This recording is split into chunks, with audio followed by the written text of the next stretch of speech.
NZ Aerosports, Icarus Canopies, now Jyro.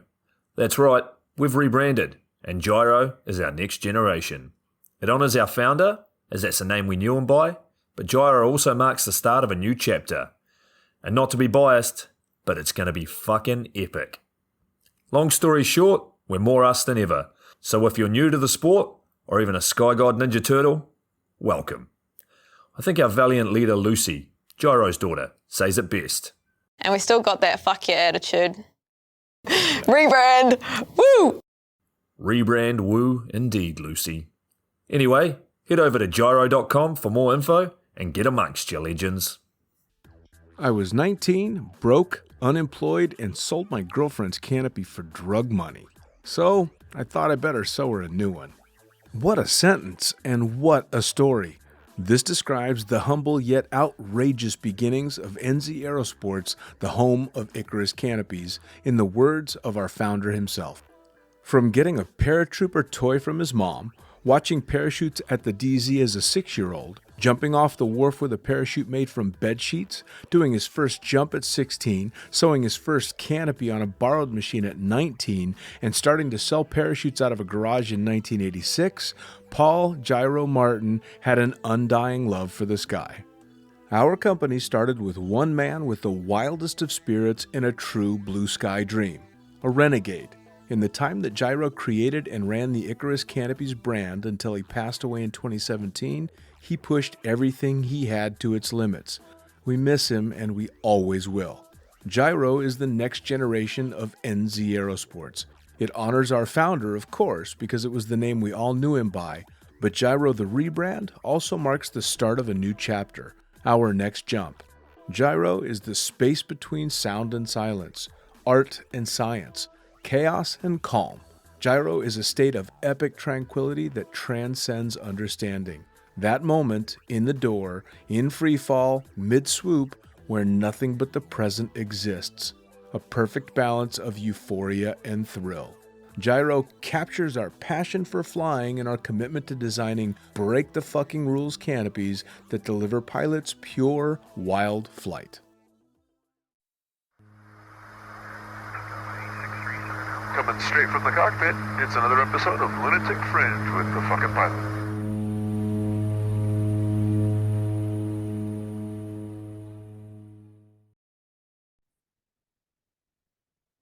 Ready, set, go! Back in the can for another edition of the Lunatic Fringe podcast with a familiar face. Who the fuck are you? I am Chris Stewart. I haven't been doing too much test jumping lately, but I'm a test jumper at Jyro, formerly NZ Aerosports. And I do a lot of our media production, sort of social media content creation, and I am the athlete coordinator and sponsorship coordinator, sort of one role. I'm not sure if I said that last time. Actually, I don't think you did, because that's gone through a couple of different hands throughout the last few years. Yeah. So we had it originally with another guy, and then Hayden, one of our former athletes, actually. So he was doing a really good job, and then just like many skydivers, moved on. Life changed, and so they handed the role over to me, and then obviously just kept piling me up with more positions. So my email signature is ridiculous. We just, obviously with the rebrand, we just updated all our stuff, and I was like, I'm going to add all the titles in, and it's like a small paragraph now, what I do. So if you get an email from me, I am sorry for that, but yeah. Well, it's kind of funny too, because I think you and I periodically talk when we're doing different stuff between Jyro and the podcast, and every time it's hey, who do I talk to about this? And you're like, oh, it's me. Okay, cool. Who do I talk to about that? Oh, yeah, it's fucking me too. yeah. I love it. Yeah, it is quite funny. It's quite funny, that one. But no, it's good, man. It's good. I think that the cool thing about that, having all those roles, is, especially with the weather being terrible right now in New Zealand, I can bounce between. So I was test jumping yesterday. Today, I mean, this is awesome to start the day with a podcast with you.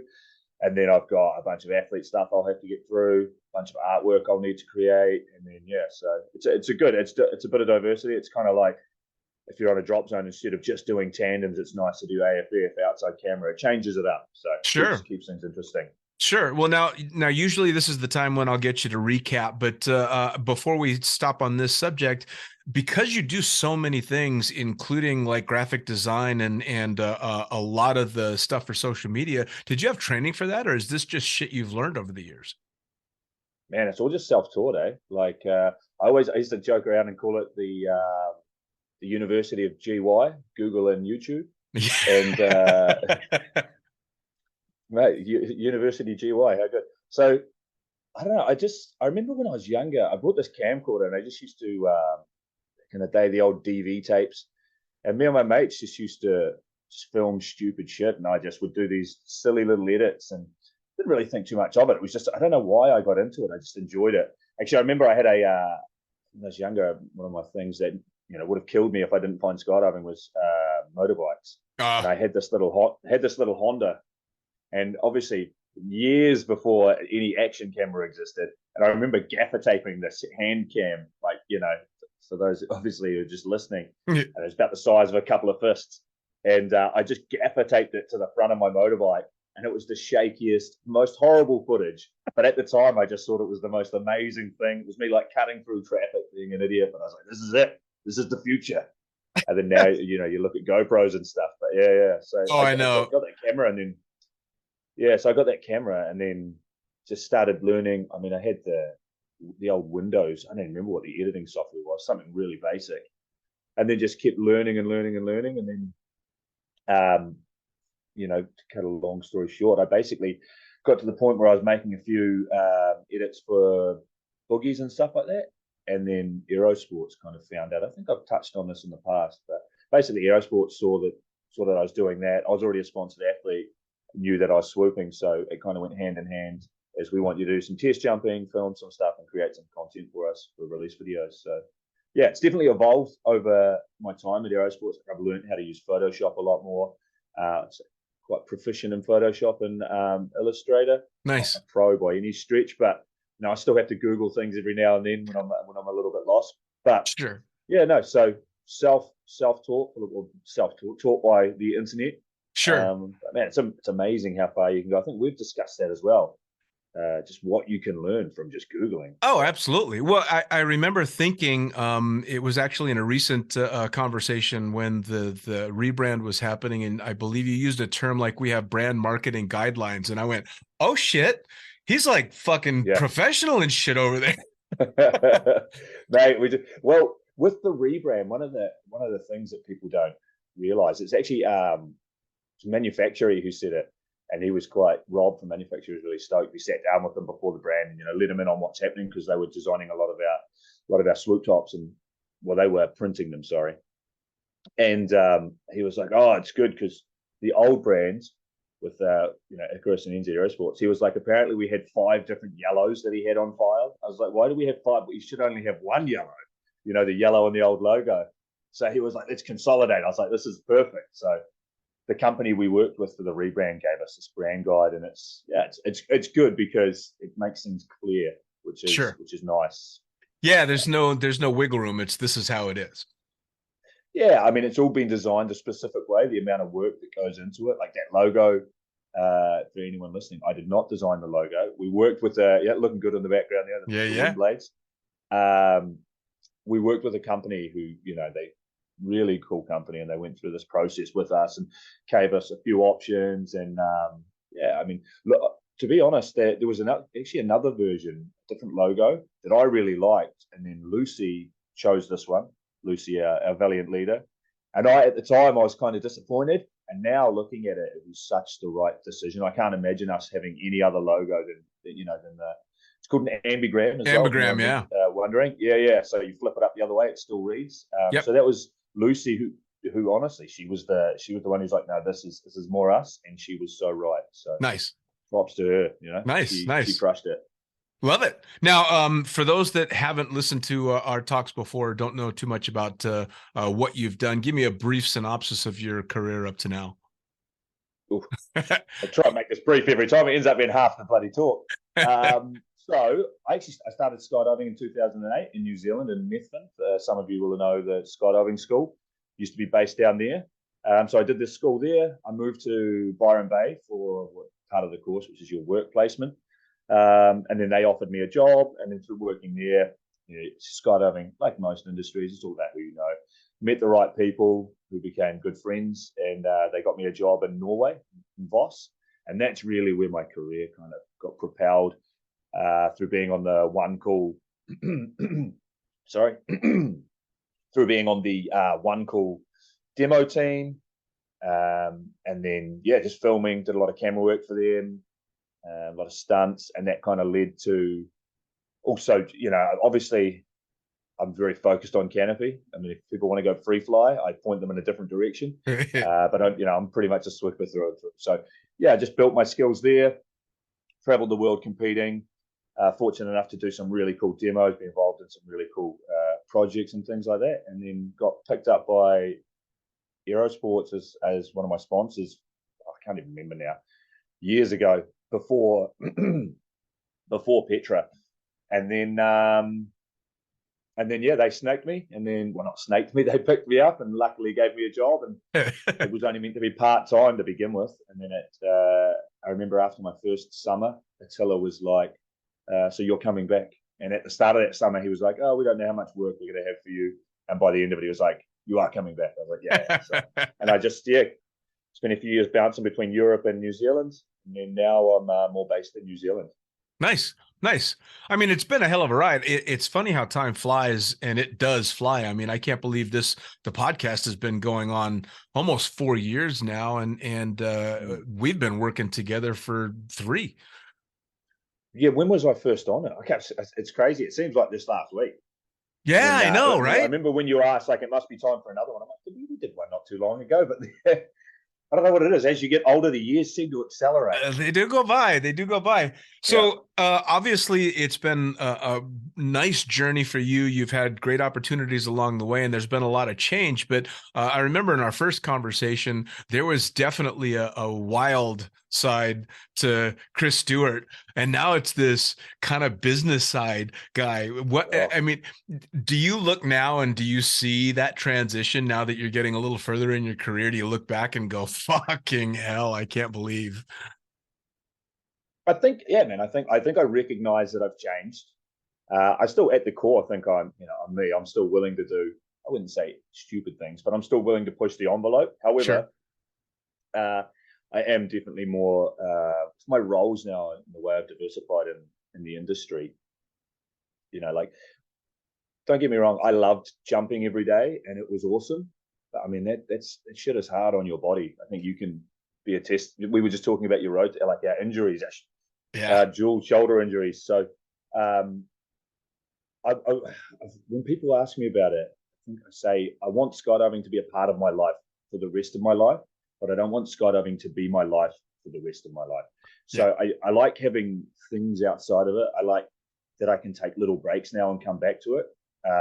I'm happy that when I'm at swoop comps now, I have this feeling. When we were in Arizona last year, I was sitting in the plane and I was like, normally I'm so determined to get in the top 10, which I was. And when I don't, I'm disappointed. I think now when I look at it, I was like, I'm not going to make the top 10. I'm like, top 20 is pretty good. I haven't competed for like 2 or 3 years. It's fine. And then I also look at it and go, like, we're doing this for fun. I know there's people, I think I've just touched on before, like, props to the people who are going absolutely maximum effort. It's amazing. But I'm really comfortable with what I've done. I think you would be the same. You've done so much in your career, and not to say that I've done as much, but you get to a point where it's like, I'm content with my career. There's a lot of younger people coming through now who are willing to push the envelope straight away. I see them do stuff, and I'm like, I'll leave that to you for now. But I still have this drive to do projects. I just think I've just found a really nice balance to my life now that is like, I don't need to be in the bubble all the time. Sure. It's nice to, I feel like as you get older, you'll recognize that you appreciate the bubble when you leave the bubble. And I remember when I was in Arizona last year talking to Peter Mazzetta. And when I started skydiving, he was just, all he was doing was jumping, and it was just like, this is the dream. And he was a load organizer.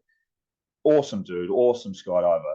And when I was in Arizona, he was just like, I'm a skipper now. Him and Yokosuka went away and did theirs. And I think Alex Amard and a group of guys who, who are, what we'd probably call the old guard now. Sorry, fellas. Yeah. Myself included in that. And they were just like, we did our skipper's course, and we were talking a little bit about tunnel and stuff like that. And then when he started talking about the boats, his eyes just lit up, and I was just like, that's fucking awesome. Yeah, man. This guy who all I saw was this tunnel god and sky god, who was just the man, has just found such a passion outside of skydiving as well. I think for people listening, they might be like, that's never going to be me, but I think you'll find in like 10 years, it probably will be you. Well, and the finding the activities outside of skydiving that you have a passion for just increase your passion for skydiving when you go back and do it. Exactly. When it's all skydiving, it's very easy to have some of that passion get sucked away. And for guys like you and I that still work in the industry that doesn't involve jumping, that actually for me is a great reset, because here I get to sit and shoot the shit with people and talk about all these great things that people are doing, and then remember a lot of the fun things that I've done jumping. And I'm not in an airplane 10 hours a day, 5 days a week, when I really don't want to sit and talk about skydiving when I've just been, screaming at jumpers all day. Yeah, so it's, it's really nice to be able to step back. And so now when I go to the drop zone, it's exciting again. And I get that buzz and that tingle again. And that passion is still there. And that's because it's not an everyday thing. Not to say that people that are doing it every day can't have that passion, but I don't know too many that can have that an entire career. Yeah, for sure. No, I agree 100%. And I think it makes you, if you have this amazing thing all the time, then it sort of, at some point, it's no longer amazing. It's kind of like that. If every day was perfect, no day is perfect. So to appreciate things, it's nice to take a step back. And earlier this year, like the things that I never thought I'd do, you could, like, you're in the industry so much now that you're kind of at the same time, you're not in the industry to a certain degree. It's kind of like we went to, I guess it's like, would you say, like behind the curtains? So we were at the PIA this year, and I'm there shooting the shit, and you're very much involved in the industry, but you don't need to be on the drop zone every day to really embrace it and enjoy it. It's something I'm really grateful for, to be honest. So, oh yeah, and Jyro, formerly NZA, was my sort of gateway to being in this position. So I'm very grateful for that.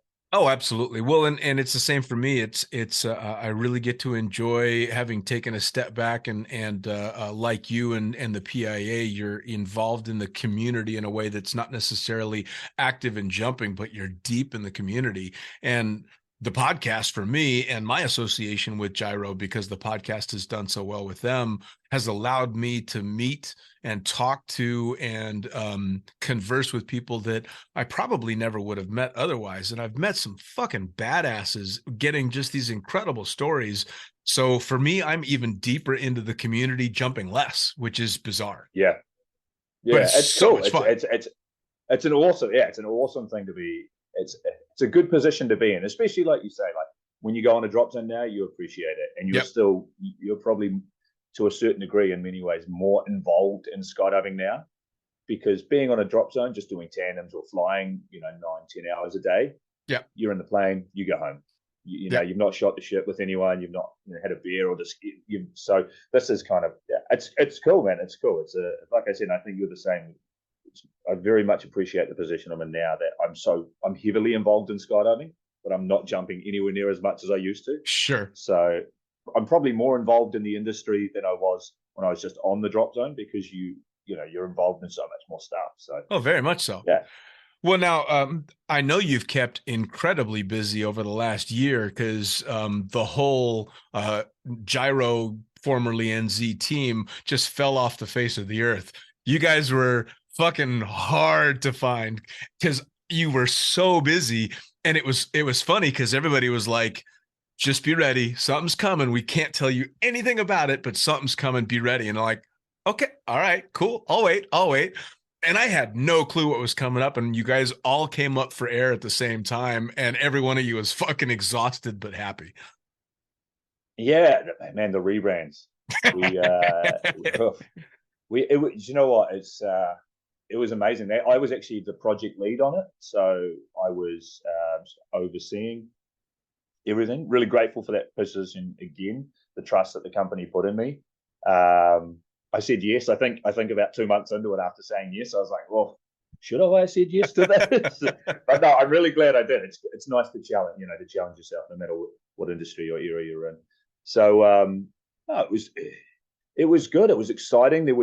We had meetings well over a year ago now, with a few companies where we were starting to align our values and try and find what's called like your brand essence and all this sort of stuff, and start putting things down to see what direction we were going to go in and who we were. So the actual discussion of the rebrand had been on the cards for a while, and I think Lucy she had a speech and explained it really well in that video. But we're more us than ever to a certain degree. We were doing really cool stuff prior to the rebrand, but I don't know, from a creative point of view, whether people saw it or not, but we were just kind of going through the motions to a certain degree. Sure. And now the rebrand's just given us this, I don't know, it's just like this new life. So Revitalized, yeah, for sure.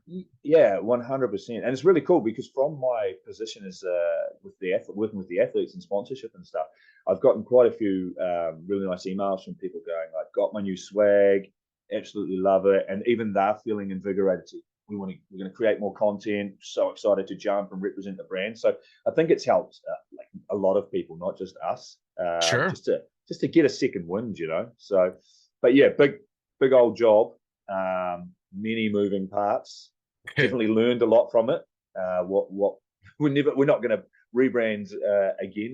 Probably not in my lifetime. So many things we learned from it that we'll probably never get to use. But no, it was a really cool experience. Was there a specific event that was a catalyst for it, or was it just a number of things that brought about the change? I think Lucy had been thinking about it for a while, and she was obviously the driving factor for it. And then we just obviously with the other company with the same name, the one that shall not be named. That's done now. It's only Jyro. Yeah. Everyone's heard the myth. That fella went too high to the sun. He's gone.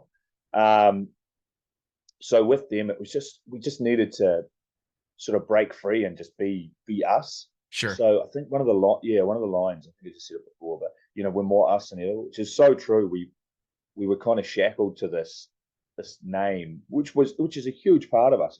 Sure. People were very attached to it, and so were we. So it was not an easy decision, but it's allowed us to, like, on paper or in the artwork, the name and stuff has changed and the graphics changed, but we just get where we can get back to our roots and be us and sure. really push it heavy. And like I was talking about people excited, like yourself is a really good example. Like you were you had all these amazing ideas. You were messaging me, and you could and these were in messages. And you know how it's really hard to perceive someone's like the tone of a message. Yeah, it was not hard when you were messaging me. I was like, Dean is fucking excited. He is absolutely jazzed by this, which is awesome. It kind of really summarized everything like that. That excitement wasn't just in-house; it was already overflowing to everyone else. So, oh yeah. I was stoked because as soon as I got wind of it, and Shan told me that the rebrand was happening, and I got a good idea from it, and then you gave me the graphics, I'm like, awesome. I've got a shitload I need to do. I've got a lot of reworking of the podcast that needs to be done, a lot of reads that have to be changed, a lot of the visual stuff that needs to be changed. Fucking cool, because I'm 9 months into semi-retirement as a pilot. And I got to admit, at the 9-month mark, shit's getting a little boring. Yeah. So I was like, I got a project. Yeah, nice. Now, the big kickoff was at the Jyro Boogie. How was that? Yeah, so that was another level. So obviously we were out at Funny Farm, which is in the middle of nowhere. Also, we're doing a rebrand, and there's no internet out there. There's no signal. So I think there was like one of the buildings out there if you went into the corner and huddled and held your phone up, you could get a message or two in and out. So that was, it was awesome. That was always the plan, to do the kickoff with, we wanted a big party, a big event. We hadn't done a Jyro boogie for a few years, obviously. And Lucy was like, this is going to be it. So a lot of planning into that. Big shout out to Roger and all the crew out there, Noodle, Bogsy and stuff like that. They basically, the previous Jyro boogies have been a lot smaller, and I've actually had done a lot to do with the organization. This one was Roger was like, give me your money, I'll give you what you want. And they delivered, man. They came through. So it was really nice, especially around the rebrand, that we didn't really have to worry about that being organized. They just did it. So I guess for people who weren't aware, we basically went out to the middle of the outback. We didn't tell anyone it was a rebrand. We had a bunch of pull-ups. We had all the swoop tops that we gave to our athletes who were the load organizers. So people just thought they were, just for the boogie. And then basically jumped and partied for a week. Took the partying easy, obviously, because we were jumping to a certain degree. And then on party night, which was Friday night, Lucy got up, gave a speech, and just basically said, so, this is our new logo. You've actually been seeing it all week. And some people had kind of figured out something was going on. Skydivers being skydivers. Other people were completely oblivious. Sure. But it was just like, Lucy sort of said, we're now Jyro, and you guys are the first to know. And just the cheer erupted, and there was like a chant of Jyro started, and it was just, the atmosphere was awesome, and the vibe was so good. And it was cool to be a part of. And if I'm honest, it was a relief to be like, oh God, I don't need to keep a secret anymore. Yeah, right. Because I was one of the first people. There was a group of us here, and obviously being part of the design team, you got to be involved from the get-go. And I knew we were doing it very early on. So there was a group of us who knew, and we didn't even tell the staff, like the machinists and stuff like that, and the riggers we told them a few months before. They're like, right, now's the time.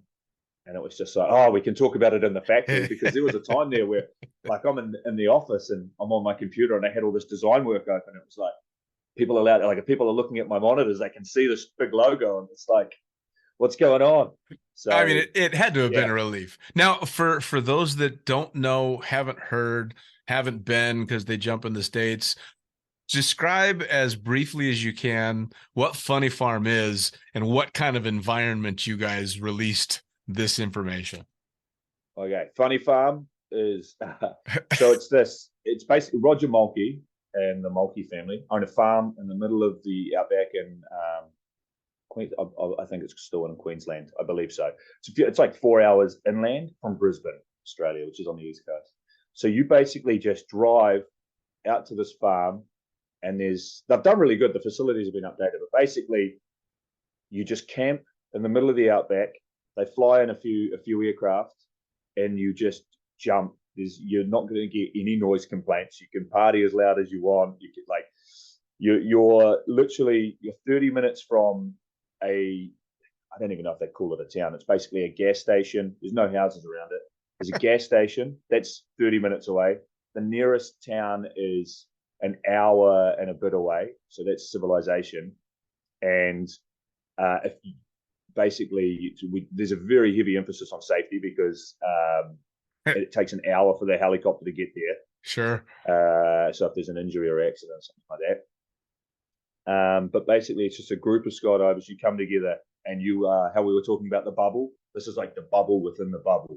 You are absorbed by skydiving. You finish the day. You have a couple beers. There's a day tape, obviously like a regular boogie or an event on, and then you wander off to your tent or your camper, which is 100 meters away, and then you get up at sunlight, at the sunrise, and you go again, and it's basically, I know a boogie, people say it's like a festival, but it's proper like a if you think about a music festival, it's like a week-long music festival, minus the music. I mean, there's DJs playing, but it's skydiving. Sure. And we had like 25 load organizers. Whoa. For about 120 participants.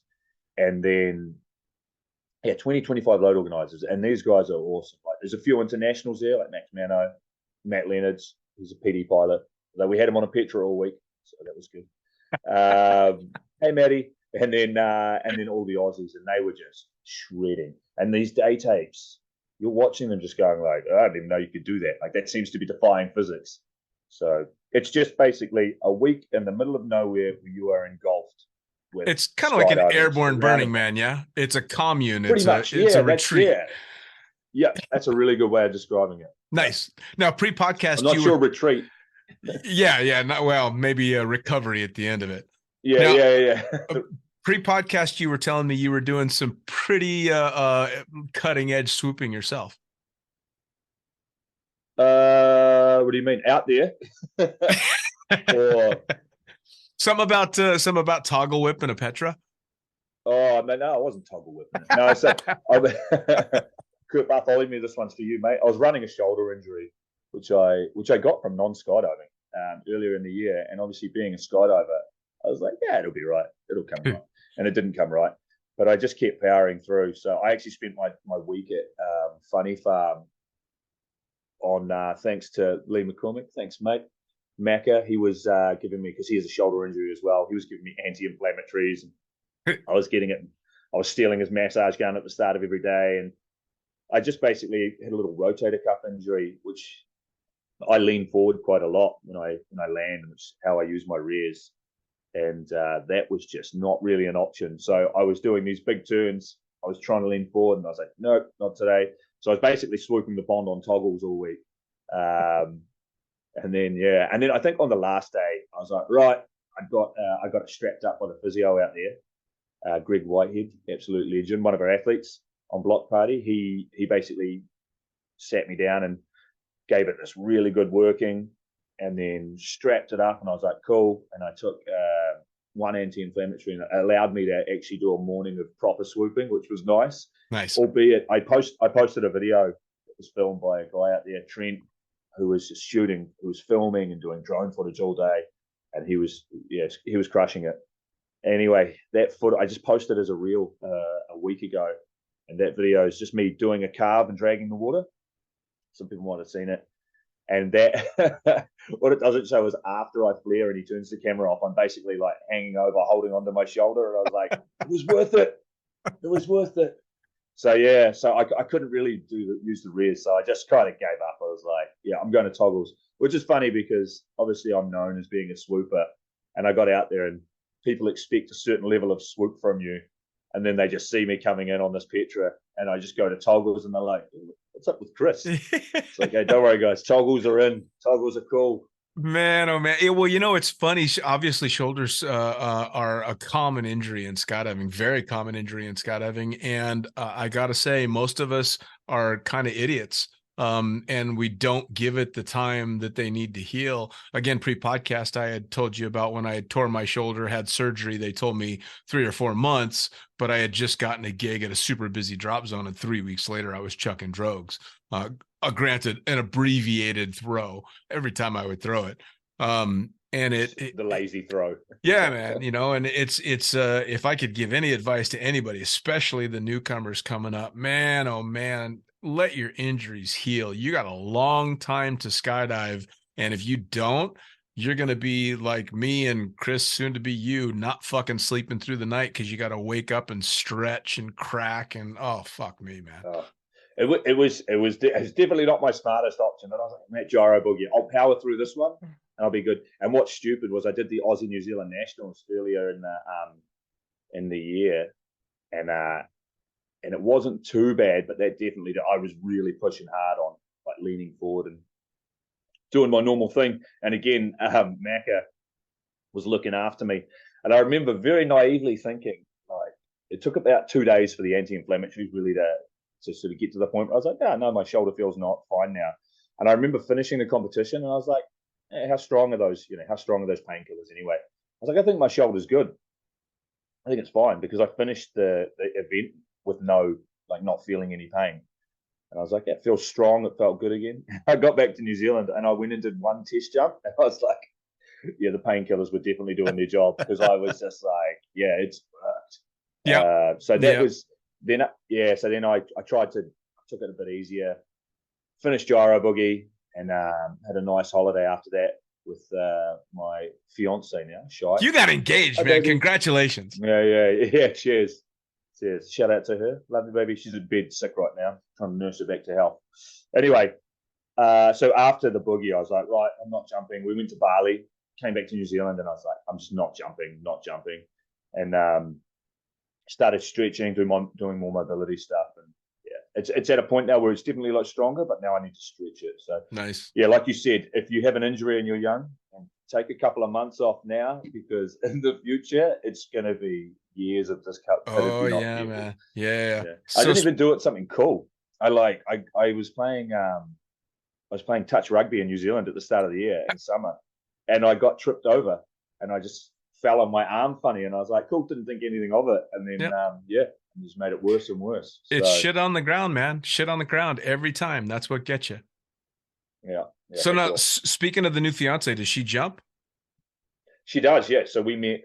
We actually met. She did the skydiving school coming up on 3 years ago. It's up in Auckland now. So the same school I did got moved up to Auckland, and I'm not an instructor of hers. I was just out there test jumping. So it's not that I didn't take her for a tandem. I wasn't doing her AFS. I was out there, and yeah, we met out there.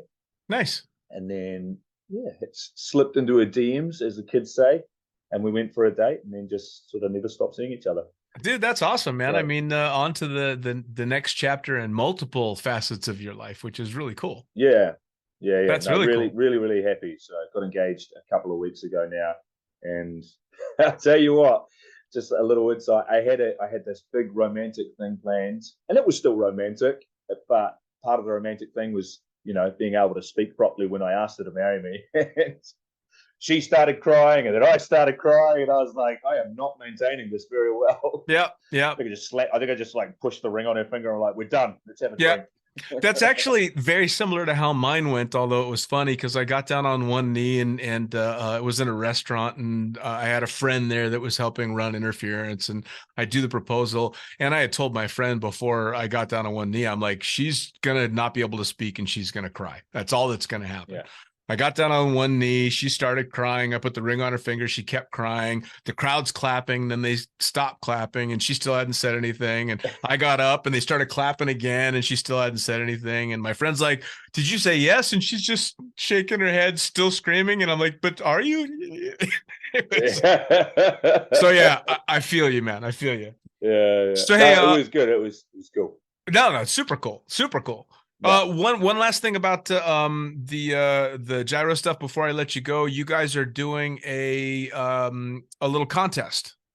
Yes. Tell me about it. Right now we're running. Yeah, we're running it's called 5 seconds of fuck yeah, but we changed the hashtag to 5 seconds of F yeah. If you look at the hashtag, it looks like 5 seconds off yeah, which cracks. I don't know why that cracks me up. Anyway, so 5 seconds hashtag 5 seconds of F yeah. And basically, if you go on Instagram, you can go to our link in the bio, and we've got the link tree there. You go into that, and you'll click on the 5 seconds of fun. You need to have for anyone wondering if they've tried, you need to have a website account. So make sure you're signed up to our website, you have an account, and you're logged in to upload footage. Basically, just follow the instructions, and you just got to upload your 5 seconds, a trimmed clip, whether it's in story sort of format or widescreen, doesn't matter. 5 seconds of fuck yeah. So it could be you doing a mean swoop. You don't need to be experienced. It could be you just jumping with a mate, but just show us that 5 seconds of fuck yeah. You upload it, and then I'm not sure who's judging it yet. We're going to go through it, and the winner will get a free canopy. That's awesome. Yeah, and if you're listening and thinking, I don't swoop, I don't do, I'm new. 5 seconds of fuck yeah doesn't mean it's 5 seconds of Sky Ninja 3000. It means just 5 seconds of you showing us like this awesome moment for you, because that's what we're all about. Jyro as a company, and we want to inspire the fuck yeah. So which is the way it get should onto be. it. Yeah, for sure, man. Get onto it, and you might win yourself a canopy. It doesn't have to be the badasses, man. Me and my friends actually once won a drop zone film competition by filming me walking around New Jersey in drag. That's awesome. As you do. You do. Yeah, I know, but that's 5 seconds. you'd be amazed what you can get into 5 seconds. So. Hell yes. Well, that's the thing, right? Is 5 seconds is actually, especially with modern social media, that's a good sized clip, man. You can put together something really cool in 5 seconds. Yeah, and it doesn't need to be an edit either. It can just be, in fact, just a raw clip is quite nice as well. Yeah, for sure. Yeah, there's a lot, and there's no limit to entering, man. If you have 20 different 5-second clips you want to chuck in there, throw them in. Each one counts. Awesome. Yeah. When's it due by? That's a really good question, and I should know that, Dean. I will put it in the description. yeah. No, I think we're running it for the next at least few weeks, maybe month. Awesome. To give people, but get onto it now is what I would say. Yeah, for sure. Now, as we finish things up, anything coming up, any big events, any exciting stuff that we should know about, or it's a little bit of calm after the big rebrand? Are there any big boogies, any other than the competition? Well, we've got a couple of things in the works. There's something, if you just keep an eye out on our socials, might be a few people that are going to be interested on it. I can't say too much more than that, but you guys are sneaky fuckers, man. Such sneaky fuckers. Do you know what? It's so much fun doing that sort of stuff. Of course it is. We've started something now, and people probably don't even know what's going on or have even noticed it. And someone in house was like, I don't really get it. And I was like, exactly. That's exactly the point. We want people to be like seeing this stuff going like, what the fuck is that about? That's weird. And just so. You guys are the Andy Kaufmans of skydiving. You just do shit for your own amusement. Oh man, like, gotta have fun. I think we do. We're good at doing that stuff. And then there's other times where we're just like, a lot of companies are like, you can't see behind the curtain, and we're just like, hey, come on by, we'll open the curtains up. Have a look. Especially when we like being quite open with it, like showing people the process of R&D and stuff. But sometimes it's nice to be a little bit secretive and just have a little play, because it's good fun. I mean, ultimately, skydiving is all about fun, so there's no reason why like our marketing and all that sort of stuff shouldn't be the same. Yeah, absolutely. Now, speaking of, with all the changes, where are people going to get information on you guys? What's the website? What's the social media? Not just for the company, but for you as well, if they want to come watch you toggle swoop a pond. Oh, I don't think I've posted any toggle swoop. I'll try and find some. So for the company, we're at Fly Jyro, so at FLY Jyro. Jyro is Jyro, if anyone's interested. The website is jyro.com, nice and simple. If you go to any of our old stuff, which is NZA, you'll just be directed straight there. Same on Instagram. If you go to like our old handle, it'll basically take you to an account that tells you to come to Fly Jyro. And then my handle is at chris.j.stewart if you're interested. But to be honest, like you probably see everything I do just ends up getting posted on Jyro anyway, because I have access to both accounts. I can promote myself. Yeah, fair enough. Shamelessly. Yeah, but that's kind of the way of things these days. Yeah. Well, Chris, man, as always, a pleasure catching up. I'm glad you're doing so good. I'm glad that the rebrand went as well as it did. I hope the shoulder mends up. And again, congratulations on getting engaged, man. That's cool.